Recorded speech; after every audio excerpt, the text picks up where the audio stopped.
یہ اصل میں درود شریف جتنے بھی احادیث مقدسہ میں آئے ہیں اور ہمارے مشائخ کا معمول رہا، ان تمام درودوں کا یہ ایک طرح سے مجموعہ، اور ہمارے مشائخ اعظام میں تقریباً تمام حضرات کے یہاں یہ رائج ہے کہ دلائل خیرات شریف، اس میں 7 دن ہیں، 7 دنوں میں یہ منزل پڑھی جائے۔ پھر اس میں مشائخ کے مختلف اقوال ہیں۔ ایک تو یہ کہ مثلا نقش بندیہ سلسلے میں کچھ آپ کو ذرا سا اضافہ یا کمی ملے گی، کسی اور معاملے میں کمی ملے گی۔ ہم جو قادریہ سلسلے میں پڑھتے ہیں تو اس وقت جو تاج کمپنی نے دلائل خیرات شریف چھاپی ہے وہ ہمارے مشائخ کے مطابق ہے کہ اس کو پڑھا جائے۔ پیر کرم شاہ صاحب نے جو چھاپی اس میں کچھ اضافہ کچھ کمی ہے، تو اعلی حضرت فاضل بریلوی سے اور ہمارے مرشد سے یہاں تک جو وہ ہے اس کو تاج کمپنی جو ہے وہ اس میں مطابقت۔ مثلا عموماً آپ نے دیکھا ہوگا کہ بعض احمق جن کو کتابوں سے مس نہیں، وہ کہتے ہیں بس جی درود ابراہیمی پڑھا جائے خالی، اور ان کے نزدیک کوئی درود ہی نہیں۔ حالانکہ خود باب التشہد میں، مسلم شریف میں، بخاری شریف میں، صحاح ستہ کی تمام کتابوں، مشکات میں درود ابراہیم بھی کئی قسمیں بیان کی گئی۔ وہ کہتے ہیں درود ابراہیم کے علاوہ کوئی درود ہی نہیں۔ اب بتائیے، ہر راوی جب بیان کرتا ہے قال النبی صلی اللہ علیہ وسلم، تو صلی اللہ علیہ وسلم بھی تو درود ہے یا نہیں؟ جو ہر روایت میں ہر راوی بیان کرتے وقت حضور علیہ السلام کا نام لے کر صلی اللہ علیہ وسلم ضرور کہتا ہے۔ تو جتنے درود شریف حدیثوں میں ہیں، شاہ عبدالحق محدث دہلوی رحمت اللہ تعالی نے اپنی کتاب جذب القلوب الی دیار المحبوب میں وہ تمام درود شریف نقل کر دیے۔ جو بھی کہیں حدیث میں درود شریف کا صیغہ آیا، تمام درود کو ایک جگہ انہوں نے جمع کیا۔ تقریباً 7ویں صدی ہجری کے ایک محدث گزرے جو حضرت امام نووی رحمت اللہ علیہ کے جانشین تھے، علامہ تقی الدین سبکی رحمت اللہ علیہ۔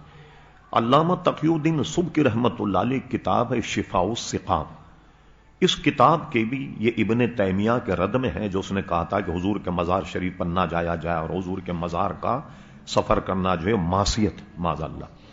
کہتا یعنی اس نیت سے جائیں کہ ہم حضور علیہ السلام کے مزار شریف پر جا رہے ہیں تو یہ معصیت کا سفر۔ اللہ اکبر۔ ایک پنجاب کے بہت بڑے بزرگ گزرے جس کا نام تھا علامہ نور بخت توکلی رحمت اللہ تعالی۔ بہت ان کی ہم نے کتابیں پڑھی، لگتا تھا کہ بہت بڑے عالم تھے، بڑا ان کو ملکہ تھا کتابوں پر وغیرہ وغیرہ۔ ان کی ایک سیرت رسول عربی ایک کتاب بڑی ضخیم ہے جو تاج کمپنی نے چھاپی۔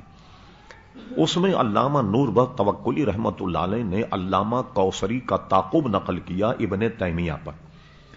تو علامہ کوثری مصری، انہوں نے اس کے تعقب میں یہ لکھا کہ ابن تیمیہ سے جب یہ پوچھا گیا کہ تم کہتے ہو کہ آدمی کا حضور کے مزار کی شرف نیت کر کے سفر کرنا معصیت ہے، تو 70,000 فرشتے بھی تو آتے ہیں صبح، 70,000 شام حضور کے مزار پر آتے ہیں۔ آپ دیکھیے، کہتے ہیں نا جادو جو سر چڑھ کے بولے، آدمی جب بدتمیزی پہ اترا تو عقل و خرد اس کی ہو گیا، مت ماری جاتی۔ اس بے وقوف نے یہ تک کہہ دیا کہ فرشتے بھی معصیت کرتے، اور یہ علامہ نور توکلی نے علامہ کوثری کا تعقب جو ابن تیمیہ پر ہے وہ اس میں نقل کیا۔ تو اس کے رد میں کتاب لکھی علامہ تقی الدین سبکی رحمت اللہ تعالی جو مذہباً شافعی تھے۔ اس میں انہوں نے اپنی کتاب کے آخری باب میں جتنے درود شریف حدیث میں منقول ہیں ان تمام درود شریف کو بھی انہوں نے لکھ لیا۔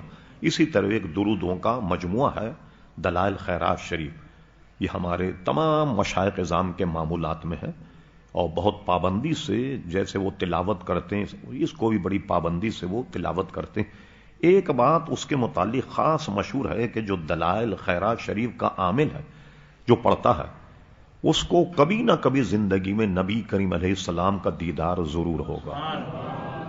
اس میں پھر اجازت لی جائے، باضابطہ مشائخ کا طریقہ یہ رہا کہ جس کو درود شریف پر اجازت ہو اپنے شیخ سے، وہ بھی اجازت لکھ کر کے اپنے لوگوں کو دے کہ اس کی ظاہر کے برکات ہیں، اس میں کچھ تھوڑے بہت صیغے ادھر ادھر ہوتے ہیں، کون سی چیز 3 مرتبے پڑھی جائے، کون سی ریپیٹ کی جائے، کون سی چھوڑی جائے، کون سی رکھی جائے، تو یہ کسی سے اجازت لے کر اس کو پڑھا جائے، ورنہ درود شریف کا مجموع ویسے بھی آپ پڑھ سکتے ہیں، کسی اجازت لے کر پڑھیں، اس میں بزرگوں کی گویا اور برکندی بھی شامل ہو۔